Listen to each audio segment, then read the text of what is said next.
In today's session, I've got a long-time friend coming up to 15 years now, current investor, potential business partner one day. Jas, do you want to introduce yourself? Yeah. I think firstly, 15 years, bloody hell. No. I was shocked about that. I didn't know that until you mentioned that today. Yeah, I mean, knowing each other for 15 years feels a lot Shorter. It doesn't feel that long. I think from my perspective, a lot older than you. Could be, 39 this year, so 9 years. 10 years older than me. Yeah, I mean, funny story how we met. What was it? The coaching, wasn't it? Took you under my wing in terms of the footballing. Yeah, when I was skinny. But yeah, I suppose, I mean, we're here today, obviously, for the investment and the SR in the company, which is obviously going from strength to strength. So, you know, for me, from my perspective, I'm a national key account manager. I'm moving to a company called SkyCell, who do pharmaceutical containers and work with large pharmaceutical companies. So I'm used to sort of working in a very corporate environment, with quite large businesses, global businesses. Personally, you know, married, just gone 10 years now, which was I was there for your wedding. You were there for the wedding, yeah. I remember that, yeah. So all the football team were there for the wedding. 2 small kids, which is hard work. Takes a lot of my time. So I'm very busy person, you know, very active, you know, gyms in the morning sort of thing. So yeah. Well, you've got me started on that now as well. Yeah. We did first leg session on Monday, which absolutely killed you. Still hurting now. Yeah. So let's jump into investing. Obviously, we could talk forever on hobbies and personal stuff, but what's your previous investment history like? Tell me about that. Yeah. So, I mean, I think traditionally, looking at it, so I've always been a lot from an Indian culture and from my dad's perspective, it was always trying to build yourself up and be better and trying to invest and always try to generate and make money and not just work. And, you know, one of my philosophies from my dad was, you should always have your work, but you should always have something on the side that, you know, can like prop you up and stuff like that. Because at the end of the day, we're living in a place of massive inflation at the minute. So, so I think for me, in terms of investments, it probably started fairly early. I was always looking to, you know, get money, save money, reinvest it, make more money, sort of things like that. I don't think from the early stages, obviously started some properties. Me and my dad did some properties. The other thing was obviously ISAs and investments. I've obviously invested in cars and reselling and stuff and, you know, trying to make some cash that way. But it's always trying to make more money. Now, I think for me, I've probably gone down more traditional routes, you know, probably safer routes, ISAs, property, you know, working banks as such as and that, which is not, you know, yes, they're traditional, they're steady, they're easy. It's turned out well. It's not easy to open, yeah, but they're not going to get you where I want to be, let's say, in 10, 15 years with what I want to do with my money. So how old were you when you said you're 39 now? Yeah. How old were you when you first started thinking about like money and where it could potentially take you in terms of stability or even just... I would say honestly very early. I mean, I've always had that bit of, you know, entrepreneurial, trying to make money and trying to buy things. I wouldn't say I was flash, but I like to have nice things. You know, everyone says they like to have nice things, but, you know, I think for me it's, you know, I like to, you know, buy nice things, enjoy myself, do things quite well. So well, I know you flash because you won't remember this, but I was probably 18, 19 at the time, and I didn't have anything. I was living at home, had like a dead end job, and you needed a tie for a wedding. Oh yeah. Oh, you didn't remember? We took Dylan, my nephew. Yeah. You took us to Selfridges. I think it was Selfridges. Yeah, I'm sure the tie was like 110 quid. Yeah, it was. And at the time, I was like, "What the hell is this guy doing?" You're like, "Look, one day you'll remember this and you'll think like, yeah, I need a bit of this." And now, obviously, I'm fortunate enough to to do similar, maybe not 110 quid on a time, but I remember at the time thinking, what the hell, man? Yeah, but it's always stuck with me, that one. But yeah. Still got it. Oh, at least you got a use out of it then. So I've not won it in 10 years, probably. So you've won it. Good investment then, isn't it? Exactly. Oh, so you mentioned banks, properties and stuff like that. Yeah. What was like a big hindrance, I guess, with banks? I mean, you've mentioned before in private conversations how difficult it is.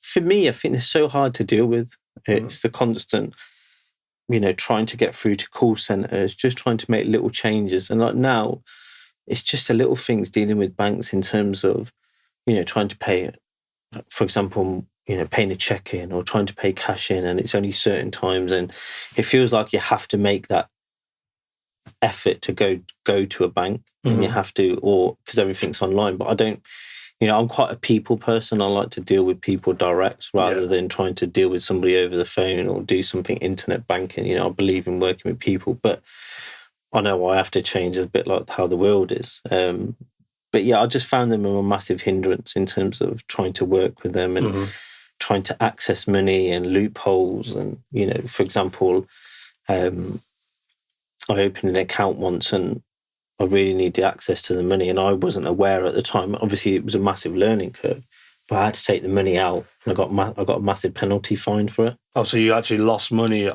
because you took the money out? Yeah, exactly. So, and there's just like, I find there's no black and white. There's no clear. It was quite fine in the fine print, specifically said I needed access to the money, signed up. Yeah, and I'll put my hands up. It's a massive learning curve. You learn from your mistakes as such. So, yeah, I just and I think there's a massive distrust and just way of working with them. It's just not for me, unfortunately. I know you mentioned being people person as well. So when I personally go into the bank now, there's always someone lobbying, like hanging around in the lobby, and they're always like, "Oh, you can use the machine. You don't need to." Like, for example, when I'm getting the cash from my brother's flowers, I need to go and bank that. I'm like, okay, I'm the same as you. I want to speak to someone. I don't want to, because I get worried that, I'm going to put this envelope in this machine, and then, however much money's there is going to disappear, or they're going to say, you didn't put this much in, so I prefer to go. But they're always like, oh, you can use a machine. I'm like, no, I want to go to the cash desk, speak to someone, tell them what I actually want, because, like you say, I guess it is just moving with the times, but it does make me panic inside, but... No, I'm with you on that 100%. I think,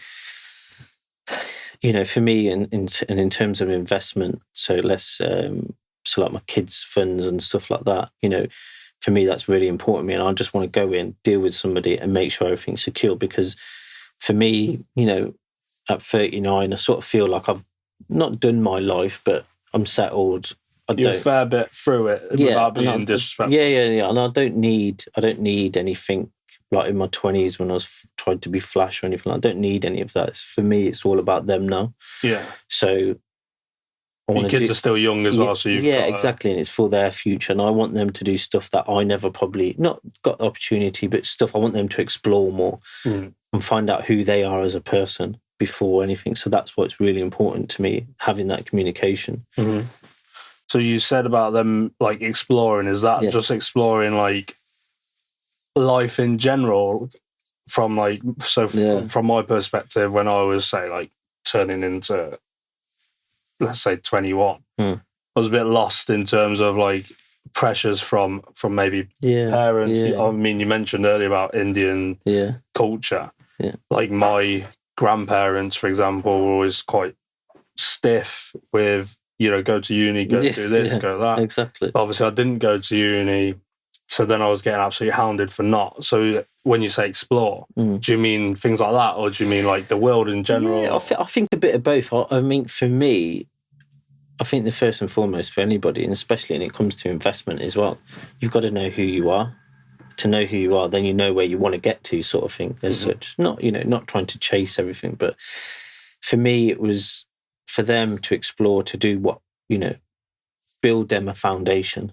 And that's really important to me. And that's partly one of the reasons came to you, and I'll probably continue, is that foundation of it's their foundation, it's their future. Yeah. for them to grow. You want your money to work as such. So did you feel that coming away from the kids, but did you feel that the banks didn't make your money work? No. I think now obviously the banks and everyone's getting happy because it's at 6%, but it's for me there's always that thing where it's going to go back down to 1%, 0%. At some point, yeah. Yeah, because at the end of the day, they're in it to make money. Yeah. As such. I mean, everyone's in it to make money, but of course, for me, we're here for returns. We're here for future investment. We're here for my kids. We're here for, their future. Yeah. And that's probably the most important. That's probably a massive driving factor for everything that I do. Yeah. In terms of moving forward. Was a good motivation to have, isn't it? Yeah. So let's jump into your investment with me. Yeah. So you joined pre-COVID now, just before. I think it was late 2018 or 2019, something like that, or late 2018, something like that, wasn't it? 19, sorry. Okay. So COVID was 20. Yeah. So I remember I said to you, pick a restaurant, we'll go there. TGI's, you chose TGI's. Yeah. Not my choice. Yeah. But, I don't know why we went there, by the way. I've never been. It's your call, man. Yeah. Anyway, so you've been with us now 3 years, well, coming up into the third year, sorry. So you've come up to your third year now. How have you found it as a whole over them 3 years? Have you, you get your monthly reports every month. Tell me how that is for you. Like, talk me through that experience again. I think for me, I'm probably a very detailed person. So getting the monthly statements offers probably a bit of reassurance in terms of getting the statement, knowing what's happening with my money. That's the main thing.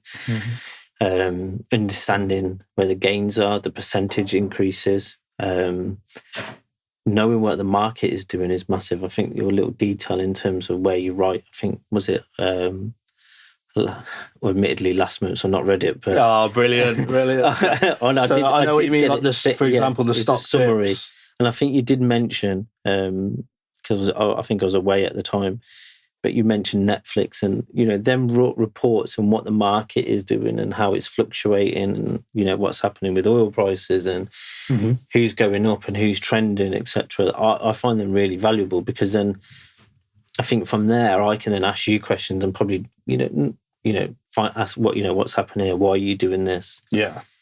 And that I find that bit really invaluable. But I think, as a role, as an experience, I think it's a very good experience because a lot of the times it's always an increase, which is very good to see. Fingers crossed that continues. Yeah. And it's just seeing what you're doing with the investment and how you're doing it. And they're key parts in terms of getting this statement for me. So I've mentioned as well, you wouldn't have read this because you're away, but I mentioned potentially building an app for clients to be able to check their portfolio like on a weekly basis. So they can log in at any point, but for example, it gets updated on a weekly basis. So would you like that function or would you prefer to continue as you are? I think a bit of both, I'd say. I mean, for the time being, I find it great having the statement. I really like the little, almost like the newsletters at the bottom. But to have an app and just to move forward and almost to have everything at your fingertips would be absolutely brilliant for me. And you can see, I suppose, the points where you're moving the investment. Yeah, so I'd have on there, like, let's say, for example, like the Netflix stock you mentioned, that'll be on there, how much of your fund is invested into that. Then, like, if we're invested into currency, that'll say which currencies, which stocks, etc. So at any point, this is in my head of what I would like it to be. And then also like a community section. So, as you know, I've got a whole host of clients from painters to CEOs, for example. So it would be great for them to almost interact. You love speaking to people, as do a lot of my clients. So I guess if anyone had a question, a new client might want to know something and you might want to interact. So maybe a section for that as well. And definitely. But it creates like that, I suppose, that community feel. Yeah. But definitely having an app and seeing where things are. I mean, like I say, I've got a banking app. Why can't I have an investment bank? Yeah, definitely. So and see what's happening in it. Well, you mentioned as well at the start, moving with the banks and moving forward with the times.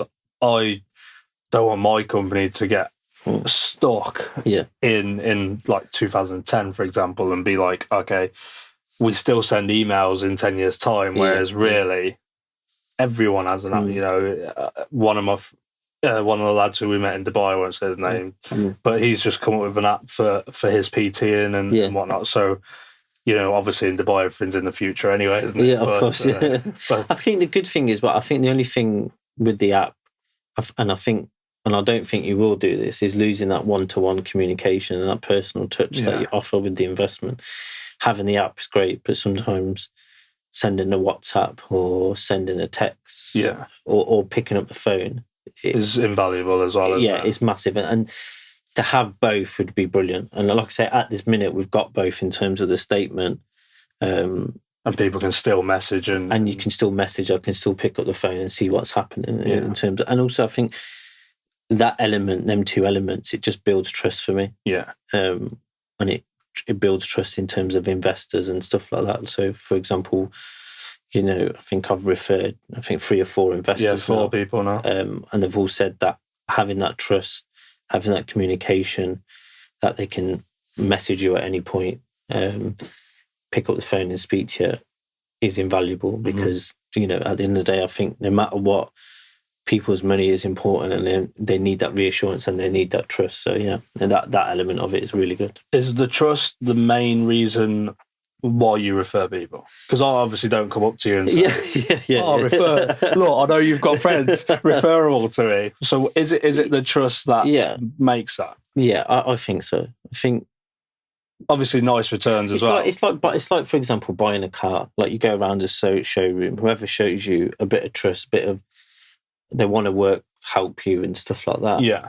Rather than just be like, I want the sale now. Yeah, exactly. Like, how much you got? What's your budget? Exactly. Yeah. Okay, understood. So having that trust and, you know, for me, you know, I'm referring people because obviously I believe in you. That's one thing. And I have that trust in you. But obviously what they do is totally up to them. But it is, for me, it's key in terms of having that trust, definitely. Well, 2 of the people you've referred I've never met. So there you go. Yeah. It's always positive that people are doing deals over phones, so that's cool. Yeah. So we mentioned the trust and the good things there, but what about the barriers? What stopped you from wanting to invest with me? Was there anything in particular? I think around that time, 2019, there was a lot of, you know, I had a pot of money that I thought, right, I need to do something with it. It's just sitting there. I think at that time, nothing was happening with ISAs, bank accounts. You know, properties were booming, but, you know, the returns from your investment weren't really, you know, they weren't as high in terms of rental yields. And I think what sparked my interest was the constant advertisement about Forex trading and this trading and we're going to make you rich. And, you know, what is the guy on always pops up on YouTube? I've placed all my investments for the day. Oh, 6 o'clock. Secker. Yeah, something like that. Yeah. And the thing is, I think social media is really good, it's just constant repetition. So it keeps showing you the same thing. So eventually it sort of stays in your brain. And I thought, and then obviously we've had conversations about football and stuff like that. And I thought, well, why would I want to give my money to somebody who I don't know? At that point, I'll be honest with you, I'm not too sure the trust in terms of friendship was definitely there. Trust in terms of money probably wasn't there. But I think the barrier was overcoming that and understanding the business. Because I think for me, where you said you did investments, I thought, all right, here's just another Forex trader that wants to message me and I'll make you £1,000 a day and stuff like that. And, you know, there's a lot of bad press and a lot of bad negativity. But I think, obviously I knew the friendship side of things and I knew as a person and I know you as a person, and you're not that person that to be, you know, deceitful in any way. And I think probably sitting down with you, albeit at TGR's, next time I'm going to pick a better restaurant. But I think sitting down with you, understanding what you were doing, how you were doing it, and who you currently work for as well. because it was nice and it reassured me that you had similar people of my ilk in terms of, you know, mid to late 30s, got disposable money, family man, you know. They were the barriers for me. I think the bad press, and I think a lot of people just say, oh yeah, he's a Forex trader, he does this, he does that, he's, you know, it's just a load of nonsense. Where I think yours is a proper investment fund. You obviously know what you're doing for a number of years now. But them barriers, I think at first it was a little bit getting over. Nerve-wracking. Well, yeah, I think getting over what you are and what you stand for and what you're investing it in. Yeah. And I suppose as the weeks and months and years now that have gone by, getting statements, speaking to you, understanding what you do, they're fully alleviated in terms of my barriers. But at the very start, definitely it was trying to understand what you were doing with it. Yeah, because I guess it's nerve-wracking as well when you're working however many hours a week to make X amount of money. Yeah, exactly. You don't want to just give that to somebody and go, yeah, go on, crack on. Yeah, make me some money. Because, exactly. as you said there, you're getting DMs all the time on Instagram, social media, etc. Yeah. Okay, so what about like in terms of me? You've mentioned there about bad press and so forth. Yeah. Obviously, we had a good friendship foundation in the beginning anyway.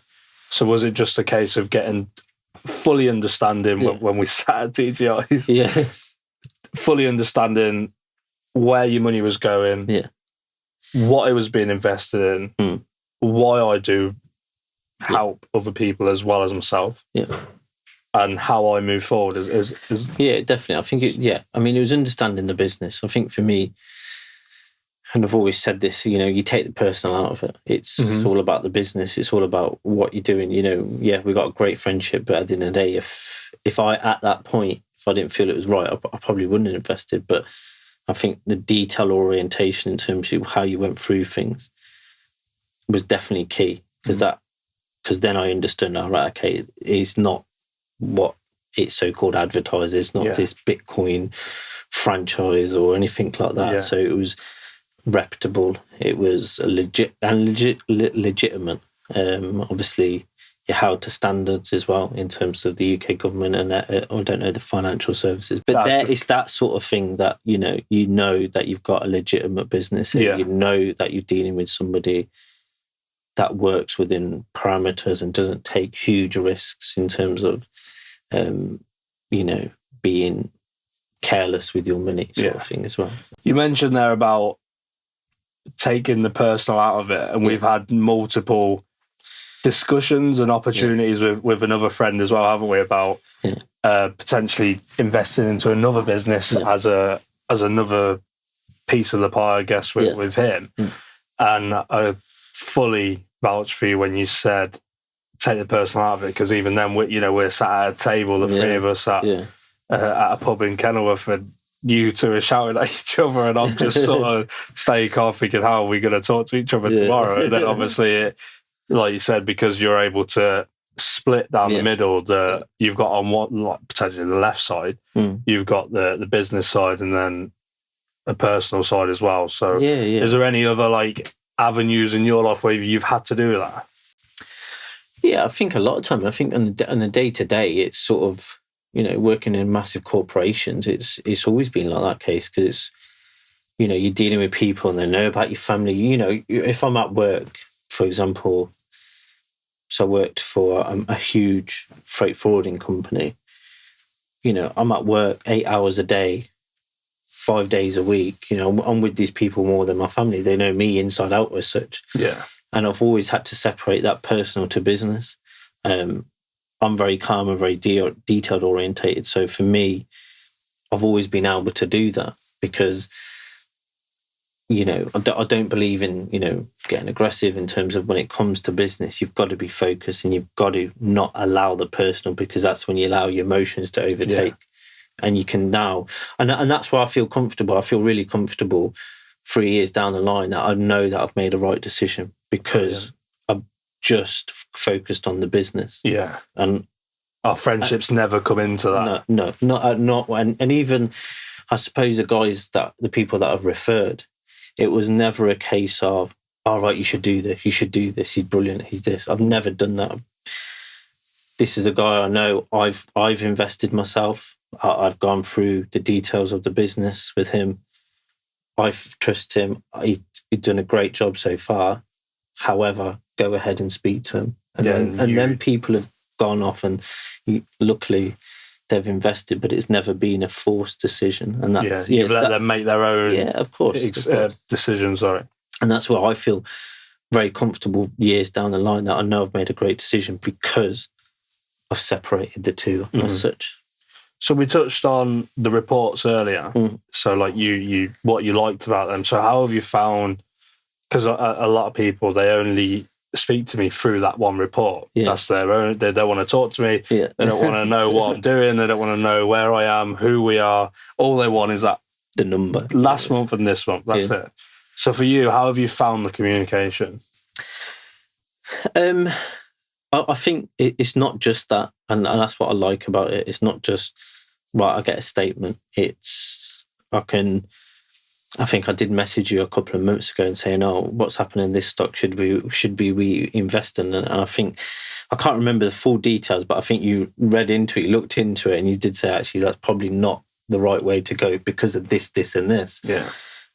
So the communication for me is brilliant. I think also as well, it's the appreciation from you. I think late last year, the lovely gift that you gave over. So it was a nice appreciation from you guys that you've given, and you appreciate that we're investing with you. But for me, the communication's been brilliant. I know I can pick up the phone, I can ask you questions, and I can WhatsApp you, and I can reply. And I think, the one thing I really like is that you always check up after the statements. Yeah. Because you never email me back. No, you never say like, "Oh, thanks for the report. Good month." You might WhatsApp me in the group we're in, but you might just put, "Oh, good month," and that's it. Full stop. No emoji. Nothing. Just so like, I'm like, "Oh, is he being sarcastic?" Or so I just ignore it and hope someone's gonna message. But... And it's the same with the other investors. So the one person who I know quite closely, I've got my statement, and it's I like that where you say, all right, have you got it? Everything all right? Do you check it? And that's another level of communication where I think just adds to that overall experience. So you've got almost like that monthly chit chat with that person to say like, oh, what's your, maybe not what's yours on, but go into depth. Yeah, exactly. And we discuss it, and we see what's happening and what he's doing. So we've mentioned everything but numbers and returns. Like I'm not going to ask you to talk about your numbers and all the rest of that sort of personal side, but are you actually happy with the returns and how your portfolio has grown over the last 3 years? Yeah, I mean, if I think about the money that's in the banks, and I mean, obviously the kids fund's completely different. Well, actually, let's compare it. The kids funds, in terms of what's happening, theirs is sort of, I would say, going at a snail's pace, and whereas yours is going almost like a 100-metre sprinter. So that's the comparison. And I think, yes, it's nice to have both, and it's nice to have that reassurance from the bank. And, I know there's risks attached to investment, but it's nice to see them growth month on month, year on year as well. Well, which has been brilliant. So, I'm really happy so far. Yeah. Brilliant. And you've mentioned as well that now everything you do is obviously for the kids and their future. Obviously, they're still very young, but I get a lot of young lads message me saying like, "Oh, I've got 150 quid. Can you sort me out?" And I'm like, there is no way that I can turn your 150 quid into 10 grand or 100 grand. Like, it's just never going to happen. That's the Forex Instagram. Yeah, of course. That's the bad press, isn't it? So I try to give advice to people where I can. I had another lady, she wasn't young, she wasn't naive to anything. She just said, I've got a smaller amount of money, which is just below the threshold that I have for people. So it's unfortunate, but she was asking me what should she do? But what advice do you have for maybe your kids being younger, or maybe not them, maybe just, younger lads or younger girls. Lads are very naive, that's why I say lads. But what advice would you give them for their futures in terms of investing? Is it a good option? Is it not? Yeah, I think for me, investing is brilliant. I've seen some massive returns. I enjoy working and being part of the SR group, let's say. So in terms of that, it's brilliant. I think for me, the one regret I have is I should have done it earlier. And I think... Just investing or... Yeah, just in general, I think, in your 20s, it's all about, let's go out, let's party, let's buy this, let's buy that, let's do this, let's go here. And there's no care. And now it's even easier. You literally just tap your phone and... Off you go. And off you go. And it's so easy. They've taken that emotion out of sort of buying stuff like that. But the one thing, I think for people and younger people in their 20s and they're thinking about investing, definitely think about the long game and definitely think about, always keeping a pot of cash in terms of investment that you can use later on in life, because I suppose we live in a society, and I do it as well. I want this, I want that, I want to get that. And you see advertisements and you see Instagram posts of this, and you want new trainers, or I want a bigger house, or I want extensions, stuff like that. So I think being grounded, understanding, why you want to go as such. The one thing I really believe in is I never buy anything if I have, for example, I don't know, really expensive jacket or something like that. If I haven't got 3 times that worth, I never buy it. Yeah. I always almost save up for it as such. So I think younger guys in, I suppose in my situation when I was 20, I wish I did things like this sooner. But rather than buying £100 tyres. Yeah, exactly. And just wasting money in here and there, because it can go just like that. Yeah. And I think things can change very quick. Yeah, and well, look at COVID, how quick we're all locked. Exactly. You were going food shopping and getting a crate of beer, sitting on a bench, and then going back home. Yeah. And it was tough. COVID was tough, but I think for me, invest early, think about not to say not enjoy yourself, still, but do it within reason. I think I probably did it sometimes a bit too of an excess. Do you remember, like I was thinking on the way here, I was speaking to our mate Jack, well, my mate Jack, and it made me think about something like this other lad used to always say, like, oh, you're never going to remember that 50p you saved. But on a night out, you could spend 100 quid. Yeah. And if you do that 10 times, there's 1,000. Yeah, exactly. And it all adds up. Whereas realistically, I don't remember them nights in Fever and Eton that I used to have at maybe not 18, 19, because obviously you're young, you're free, you still want to live your life. But say at 21, 22, when really that's when you should start looking. Yeah, I think for me, I think I probably not wasted a lot. I think in the early 20s, I think the one thing I've learned in my 30s is 2 things that make people experience an environment. My experience that I've had has made me the person who I am. So I wish I got more experience. And if I had probably invested and probably didn't waste that money, I could have probably got more experience in more of the world sort of thing. And I think they're the big thing for me. But yeah, definitely, I think for younger people, invest, think long term, don't think short term. And just... I suppose ask yourself simple questions. Do you really need stuff? Have you got the money for it? Because we live in a world where people just want, and I'm one of them people. And I've learned, especially now having kids, it's expensive. Expensive. but it's the little things. Like we had a water fight yesterday, and that was I had more happiness out of that than buying any car, any holiday, any sort of trainers or any piece of clothing, and that was worth 10 times more. And they're the little things, but you've got to get to that point and have that investment to get to there. The last thing I want to touch on is just like you as a individual. So you speak I don't think you mean to come across like this, but quite like negative. I do. Okay. So like you've just said there or throughout this, like I wish I didn't do so much partying, or I wish I'd saved a bit more, invested a bit more. But like, so you make it sound almost like you're in a terrible position. No, I think there's probably that misconception. I'm probably is that just from wanting more, but I think that's probably a drive inside me. I've always wanted to do more. Because in your career, you've been like this, haven't you? Just literally 100-meter sprint throughout it. Yeah, and I think I've come to the point where I'm sort of relaxed now.